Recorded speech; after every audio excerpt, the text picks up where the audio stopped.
சாப்பிட்டு உடம்பெல்லாம் பெருத்து போனவங்களுக்கு சொல்லுவாங்க, சார் நீங்கள் கொஞ்சம் சாப்பாட்டில் கவனம் செலுத்தணும். என்ன செய்யணும்? திருப்பி சாப்பிடுங்க.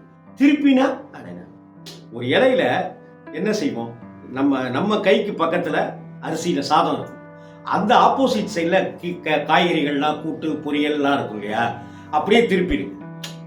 கூட்டு பொரியலுக்கெல்லாம் முக்கியத்துவம் கொடுத்து சாப்பிடுங்க, சாதத்தை கம்மி பண்ணிடுங்க அப்படின்னு ஜாலியாக ஒரு வார்த்தை சொல்லுவாங்க. அது மாதிரி தாங்க இந்த விஷயத்தையும் 70% வங்கி தருதா, 30% நம்ம தந்தா போதுமா? அப்படியே உள்டா வாங்கிடுங்க. 70% நம்ம கொடுத்துடணும், 30% பேங்க்லேருந்து லோன் வாங்கணும்னு நினச்சிங்கன்னா இங்கே இஎம்ஐங்கிற விஷயத்துலேருந்து அந்த டென்ஷன்லேருந்து நிறைய பேர் தப்பிக்கலாம். முன்னாடிலாம் பார்த்தீங்கன்னாக்கா ஒரு உத்தியோகத்தில் எங்கே வேலைக்கு போகிறீங்க? டிவிஎஸ்ல. ஓ பெரிய கம்பெனியா, விட்டுறாத பிரமாதமான கம்பெனி அப்படின்னு சொல்லுவாங்க. இன்னைக்கு ஒரு பையன்கிட்ட போய் ஜனவரி மாதம் கேட்டிங்கனாக்கா அவன் விப்ரோன்றான்.